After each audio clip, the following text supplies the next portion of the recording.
림프절에 대한 이야기를 좀 하도록 하겠습니다. 림프절은 림프 노드라고 일단 용어로 이렇게 이야기를 하고요.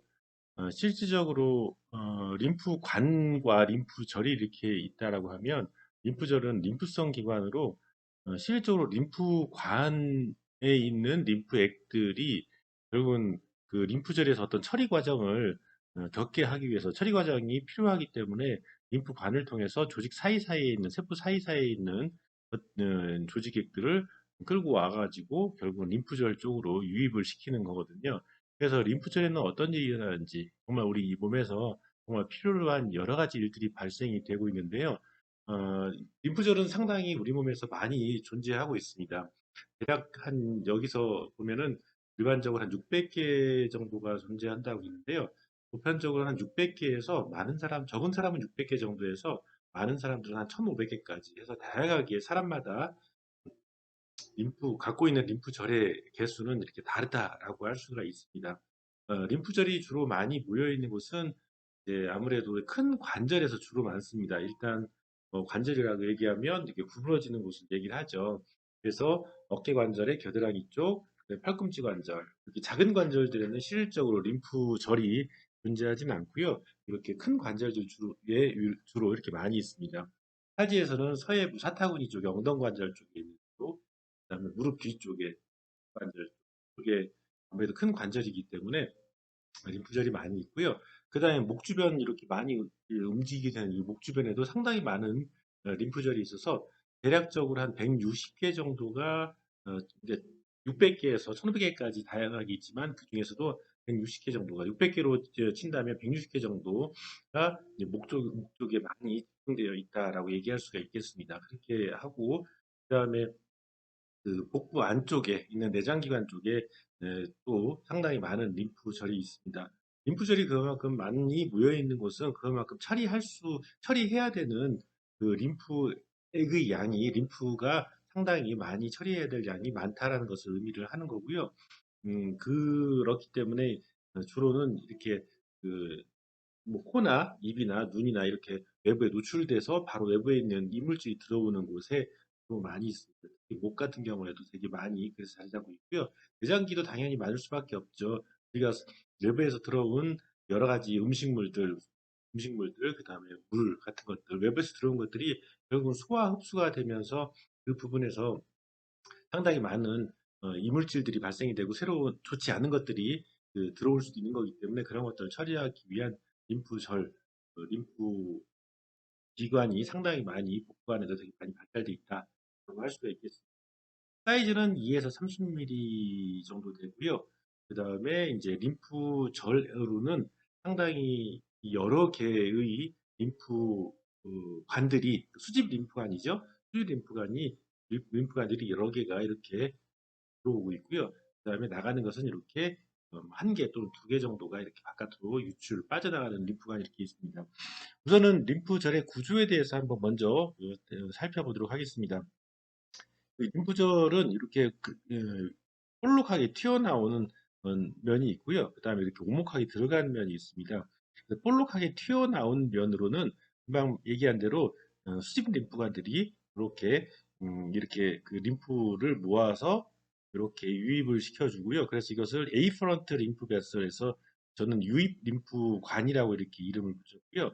그리고 이렇게 오목한 부분은 용어로는 하일럼이라고 이렇게 표현을 하는데요. 이것은 이제 문이라고 보통 얘기합니다. 오목한 부분은.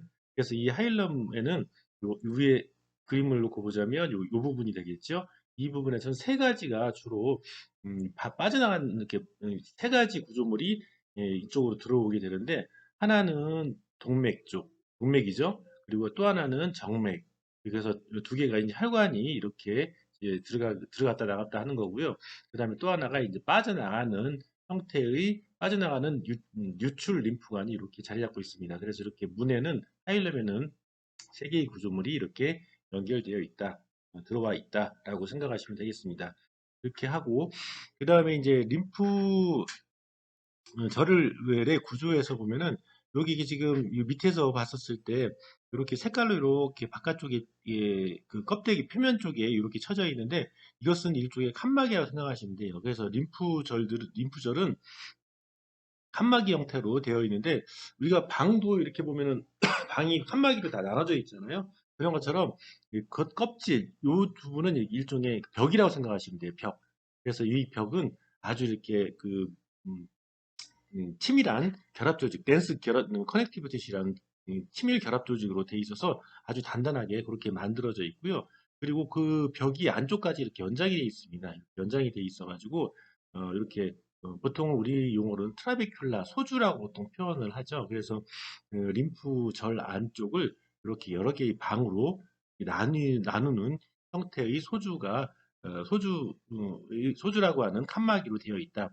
결국은 이게 바깥쪽에 있는 벽이 칸막이가 안쪽까지 연장되어 있는 형태의 구조를 가지고 있다라고 생각하시면 되겠습니다. 그래서 림프절은 여러 개의 유입 림프관이 있고 그 림프관이 결국은 이렇게 칸막이 사이 안으로 이렇게 각각의 방 안으로 림프액들을 이동시키는 형태로 되어 있다라고 생각하시면 되겠습니다.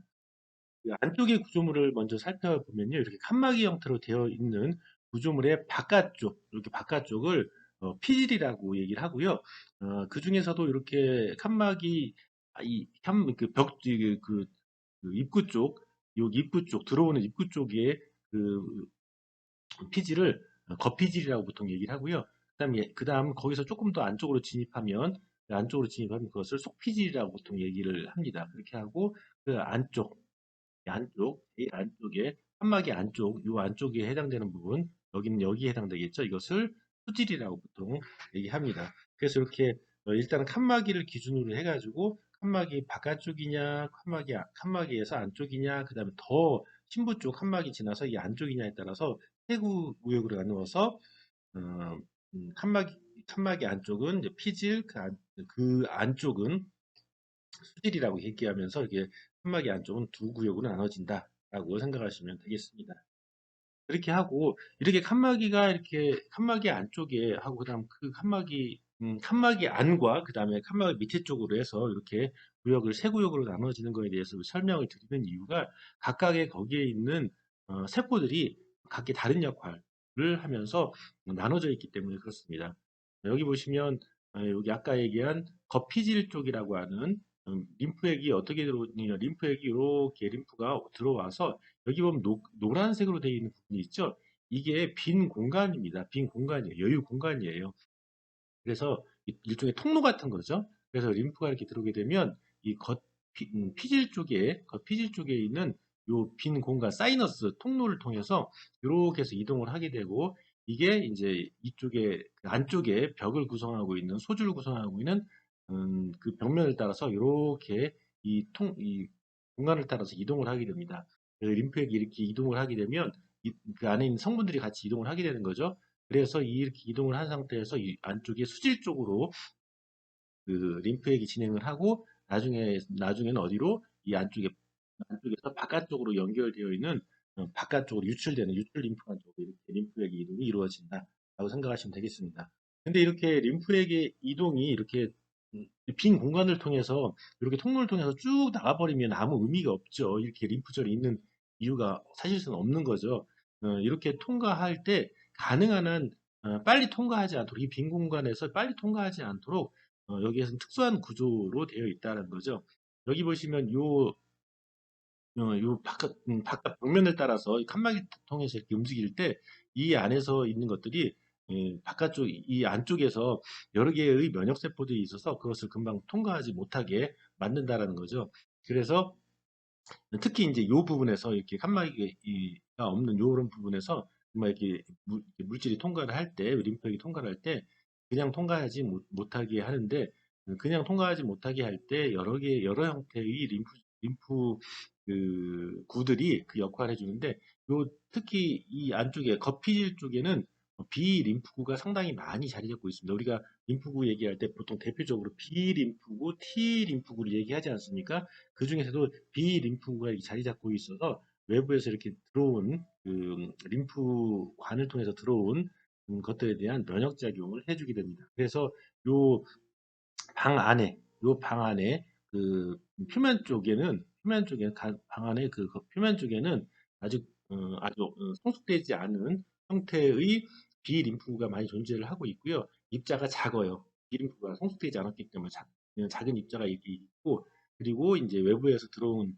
것들이 중에서 이것은 우리 몸에서 면역작용을 해야겠다라고 이렇게 생각하는 것들은 비림프가 면역작용을 통해서 성숙이 되어서 이제 분할을 하게 되는 거죠. 각각 역할을 할 수 있도록 분할을 하게 됩니다. 그래서 여기서 항체도 만들게 되고, 그다음에 들어온 그 이물질에 대한 것들 또는 처리해야 될 그런 여러 가지 항원이라고 얘기하죠. 항원에 대해서 어떤 문제를 유발시킬 수 있는 그 항원에 대한 정보를 갖고 있는 기억 비세포 같은 것은 여러 가지 형태로 분할을 하는 과정들이 요 방 가운데서 이렇게 이루어집니다. 그래서 이 방 안의 가운데를 일명 종중심, 저미널 센터라고 이렇게 얘기합니다. 이쪽 안쪽으로 분화되기 때문에. 그래서 이 바깥쪽 요 부분, 겉필 쪽은 이렇게 그 비림프가 많이 활동하는 구역이다라고 생각을 하시면 되겠고요. 요 방 안에뿐만 아니라 그 방 안에는 비림프뿐만 아니라 여러 가지 형태의 마크로파지 같은 대식세포, 그다음에 덴드라이트 셀이라고 하는 수지장 세포 같은 그런 그 면역에 관련된 마찬가지로 그런 세포들이 상당히 많이 있는데요. 이렇게 마크로파지나 덴드라이트 셀 같은 경우에는 보통 일명 항원 제시 세포라고 합니다. 안티젠 프리젠팅 셀이라고 이렇게 얘기를 하는데요. 이런 항원 지지 세포들은 일단 림프액 쪽으로 들어온 것들 중에서 그냥 두면 안 되겠는 여러 가지 좋지 않은 것들 있죠. 그런 것들에 대해서 처리하는 것들이 필요하기 때문에 바로 이렇게 항원 제시세포들이 얘네들을 식장을 통해서 없애준다거나 일단은 그런 역할을 하고 그 없애준 것들에 대한 그런 정보를 누구한테 B 림프구한테 또는 T 림프구한테 이렇게 주게 된다라는 거죠. 물론 B 림프구도 이렇게 없애는 작용을 직접적으로 하기도 합니다.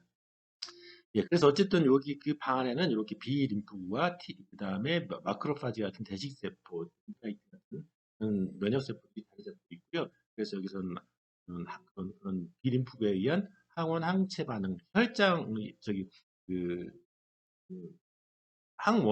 항체를 만들어내는 역할 여기서 하고요. 그다음 그 안쪽에 조금 더 겉피질에서 이렇게 속피질 쪽으로 진행을 하고 그 안에 수질 쪽으로 이렇게 진행을 하게 되면 결국은 그 안에서는 B 림프구보다는 T 림프구가 이 안에서는 조금 더 많이 활동을 하는 구역이라고 생각하시면 되겠습니다. 그래서 이 안에는 T 림프구가 주로 많이 자리 잡고 있어서 아까 얘기한 대식세포나 내지는 덴드라이트 셀, 그 수치장 세포가 이 외부 이물질 또는 좋지 않은 것들을 처리를 하고 난 그런 단백질 그 조각들을 갖다가 이 T 림프구한테 주게 되면 결국은 이 T림프구가 그것을 받아서 여러 가지 여러 가지 형태로 마찬가지로 분할을 하게 됩니다. 여러 가지 형태로 분할해서 각각의 역할을 주어서 거기서 또 면역작용을 하게 한다라는 거죠. 여기에 대해서는 나중에 이 면역에 대한 것들은 여기서 다 이야기할 수가 없기 때문에 그렇게 간단하게만 이야기를 하도록 하겠습니다. 예, 다시 한번 정리를 하자면 일단 구조에 대해서 정리를 하자면 림프절은 이렇게 커넥티브 티슈 캡슐로 되어 있다. 근데 결합 조직 캡슐로 되어 있다는 거죠. 칸막이로 되어 있다는 거죠. 근데 이것이 아주 단단한 형태의 덴스 커넥티브 티슈 치밀 결합 조직으로 되어 있다라는 것을 먼저 말씀을 드리고 그것이 결국은 안쪽까지 칸막이를 만든다. 포즈라고 하는 칸막이를 만들어서 각각 방으로 만들어서 그 방 안에는 여러 종류의 면역 세포들이 작용을 하게 그런 환경을 만들어주고 있다 생각하시면 되겠고요. 그리고 요 안쪽에 방 안에는요 마찬가지로 이게 물질들이 쉽게 통과하지 못하도록 그리고 면역 세포들이 잘 자리 잡을 수 있도록 여기에 레티큘러 파이버라고 하는 세망섬유는 아주 가느다란 섬이라고 얘기하지 않습니까? 아주 가느다란 섬유로 이렇게 돼 있어요. 그래서 이 안에서는 이 들어온 이 림프들이 쉽게 통과하지 못하는 형태로 되어 있다라는 거죠. 물론 바깥에 있는 요 빈 공간을 통해서 이렇게 이동을 많이 하긴 하는데 일단 그런 것들이 요 안쪽에서 이제 면역 작용을 하게 될 때는 금방 이렇게 통과하지 못하는 형태의 구조를 가지고 있기 때문에 그게 쉽게 생각보다 우리가 생각하는 것보다는 빨리 이 림프절을 통과하지는 못하는 형태로 되어 있다는 거죠. 예. 그리고 이제 아까 얘기한 대로 이제 이런 구조로 인해서 이제 림프의 흐름이 림프절 안으로 들어오게 되면 상당히 예, 감속이 됩니다. 통과하는 속도가 느려지게 된다라는 거죠. 이런 세망섬유의 구조가 세망섬유로 된 구조가 안쪽에 이렇게 림프절을 구성하기 때문에 그렇다 생각하시면 되겠습니다. 자, 기능적인 거에 대해서 요약을 하자면요. 결국은 림프관을 통해서, 림프관을 통해서, 이렇게 해서 림프가 이렇게 이동을 하게 되는 것은 이런 기능을 하기 위해서, 어, 림프액들을 조직에서 모아가지고 림프 절 안으로 들어오게 하는 거라고 얘기를 했지 않습니까? 그래서 이 기능이 어떤 기능이냐면, 일단은, 첫 번째로는 생물학적인 필터링 스테이션의 역할을 해준다. 필터라는 것은 걸러주는 역할이죠. 필트레이션, 보름 역할을 해준다는 거죠. 그래서 이 림프절은 이렇게 유입된 림프가 쉽게 빠져나가서 맨 마지막에 결국은 림프가 다시 처음에 나왔던 혈액 성분과 같이 만나기 전에 조금 더 이 안에서 나쁜 것들, 그냥 혈액과 같이 합쳐져서는 안 되는 그런 성분들은 여기서 일단 걸러주는 역할을 여기서 하게 만든다라는 거죠. 걸러주게 되면 걸러준다. 아까 얘기한 것처럼 속도가 이 안에 들어오게 되면 걸러짐을 통해서 속도가 느려진다고 했잖아요. 이동하는 속도가 그런 과정에서 이제 면역세포들이 그걸 처리할 수 있는 시간이 여기서 만들어진다라는 거죠. 그래서 이렇게 걸러주는 기능이 첫 번째 역할이고요. 두 번째로는 림포사이트, 림프구가 생성되는 역할을 합니다. 아까 설명한 거에서 바깥쪽에 거피질하고 속피질 부분에 뭐 B 림프구, 그다음에 그 안쪽에 T 림프구 같은 것들이 있어서 그 안에서 분할을 한다고 했잖아요. 분할을 한다는 의미 자체는 어, 여러 개로 이렇게 그 역할을 그 여러 개의 각기 다른 역할을 할 수 있는 것으로 이렇게 쪼개진다라는 거예요. 성숙이 된다라는 거죠. 그런 식으로 성숙이 되는 거기 때문에 이 안에는 B 림프구도 분화되고 T 림프구도 이렇게 분화해서 각각의 그 외부에 들어온 것 이물질들이 다음번에 또 오게 된다 그러면 빨리 더 처리할 수 있게 그런 상황도 만들어지게 되는 거고, 그다음 지금 당장 없어지고 처리해야 될 것들은 처리도 그렇게 한다는 거죠. 특히 이제 우리가 암세포 같은 것들도 없던 것들이잖아요. 우리 몸에서 있어서는 안 될 것들. 그런 것들이 마찬가지로 들어오게 되면 그 암세포도 다양한 형태로 그러니까 각기 암세포의 성향도 다 달라요. 그리고 갖고 있는 그 특징도 다르기 때문에 그것들을 인식을 해서 그것도 처리를 하는 과정들도 마찬가지 이 안에서 이루어진다. 림프절에서 주로 많이 이루어진다라고 할 수 있겠습니다. 그래서 두 번째 기능은 림프를 생성한다라고 일반적으로 얘기하고 있고요. 세 번째로는 프로테인 컨텐츠, 단백질의 조성을 조절한다라고 하는 거죠. 이전에 한번 설명을 드렸던 거에서 우리가 림프계가 하는 역할 중에 하나가 단백질을 순환하게 한다라고 얘기했죠. 혈장 단백질, 혈액 안에 있는 혈장 단백질이 바깥으로 빠져나오고, 바깥이라고 하면은 세포 사이사이의 조직 사이, 예비 림프 채널이라고 했죠. 그 사이사이 이렇게 있다가 결국은 그것들이 어느 정도 이제 필요에 의해서 사용이 되어지고 남는 것들, 그다음에 거기에 불필요하게 있는 단백질들은 다시 시장 림프관이 그것들을 갖고 온다는 거죠. 그래서 림프절을 거쳐서 다시 또 빠져나가게 해서 맨 마지막에는 결국은 어디로? 예, 그 혈관으로 다시 단백질을 넣어준다는 거죠. 그럼 결국은 다시 나왔던 곳으로, 원래 단백질이라는 것이 혈액 안에 있었던 것이기 때문에 한 바퀴를 돌아서 다시 혈액 안으로 단백질을 넣어준다고 하겠습니다. 그래서 이렇게 단백질을 이렇게 순환하는 역할을 림프가 다시 한번 해주게 된 역할을 한다라는 거죠.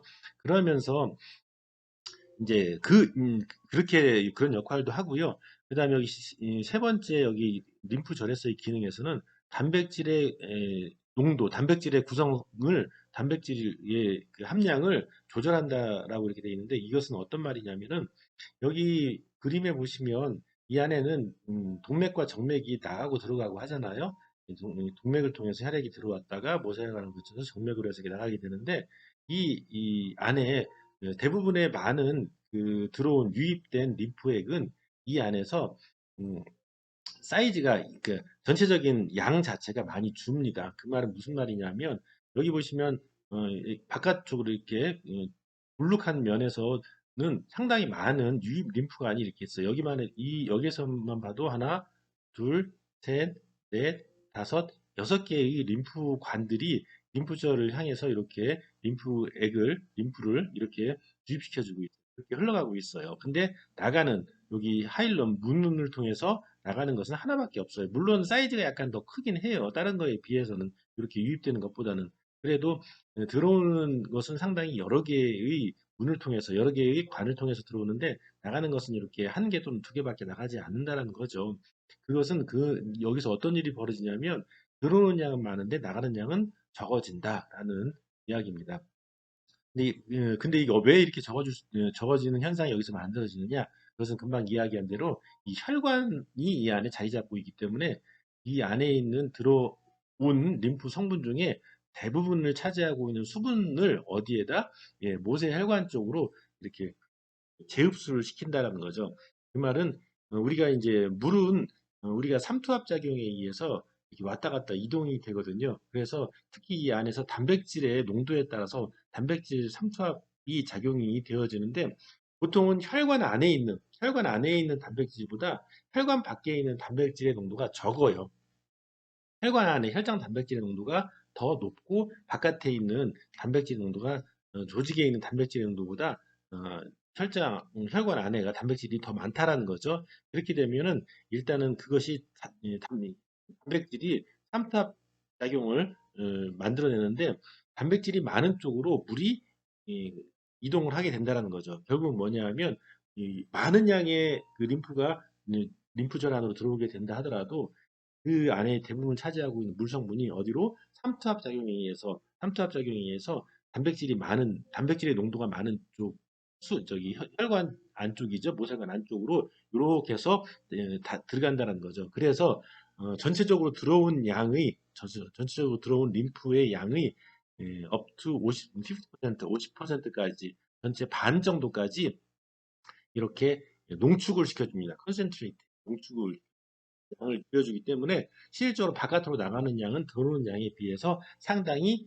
적다라고 이야기할 수가 있습니다. 그래서 어쨌든 이렇게 전체적인 양에서 단백질의 그 구성 농도가 조절이 된다는 것은 그만큼 물의 이동이 이렇게 있으면서 뭐 물이 많은 이게 단백질은 그대로인데 물이 그만큼 많아지면은 묽어지는 거죠. 희석이 되는 거니까 묽어지는 거죠. 그런 것처럼 물의 이동에 따라서 이렇게 단백질의 구성 농도가 이렇게 좀 달라진다라고 할 수가 있겠다라는 거죠. 결국은 이 씨버는 뭐 단백질 측면에서 이렇게 적어놓긴 했지만 이야기는 하고 있지만 결국은 단백질의 농도에 따라서 물의 이동이 생긴다. 근데 그 물의 이동이 전체적으로 들어온 그 림프의 양에서 대부분을 차지하고 있는 물을 어디로 모세혈관 안으로 다시 재흡수 원래 나왔던 곳이 그 혈관이니까 물을 다시 저기 모세혈관 쪽으로 재흡수를 시켜주어서 많은 많은 그 림프의 양들이 그냥 그대로 계속 그 양이 유지된 상태로 이동이 되지 않게 어느 정도 필요한 상태로 필요한 양만큼만 이렇게 농축을 시켜서 이제 바깥으로 빠져나가게 한다라고 할 수가 있다는 거죠. 그래서 그리고 이제 마지막으로 네 번째로는 외부에서 들어온 엑소지니어스 머터리라면 엑소라는 것은 바깥이라는 뜻입니다. 그래서 그 외인성 머터리얼 물질을 이야기하는데요. 우리 몸에서 있지 않은 외부에서 들어온 물질들이 그 안에서 저장되기도 한다라는 겁니다. 아까 말씀드린 대로 이 안쪽은 상당히 가느다란 세망섬유가 아주 이렇게 얼기설기 되어 있기 때문에 이 안에서는 그 림프 흐름이 천천히 느려지기도 이렇게 하지만 이 안에는 이렇게 처리되지 못하는 것들이 그 안에서 저장이 되기도 한다는 거죠. 그래서 지금 예로 들어놓은 게 우리 보통 타투 많이 하지 않습니까? 타투를 하게 되면 타투 그 염색약 자체가 경피로 흡수돼서 이렇게 림프절 안에 많이 남게 되는 경우가 생긴다라고 하는 것을 이야기하고 있고요. 그다음에 또 다른 예로 우리가 폐 쪽에 있는 림프절을 보면은 담배를 많이 피우면 담배의 구성 성분 중에 타르라는 것이 있죠, 타르. 타르 같은 것들도 마찬가지 폐 쪽에 있는 림프절에 이렇게 남아 있는 경우가 있다라고 얘기합니다. 그래서 그냥 그대로 혈액 안으로 들어가면 안 되는 그런 외부의 이물질 같은 외부에서 들어온 것들 그런 것들이 어느 정도 림프절 안에 쌓여지는 형태로 저장되어지는 형태로 남아있게 된다라고 할 수가 있겠습니다. 예, 림프절에 대해서는 이렇게 상당히 여러 가지 뭐 림프절의 구조, 림프절의 일반적인 분포도 개수부터 시작을 해서 이렇게 여러 가지 것들에 대해서 이야기를 했는데요.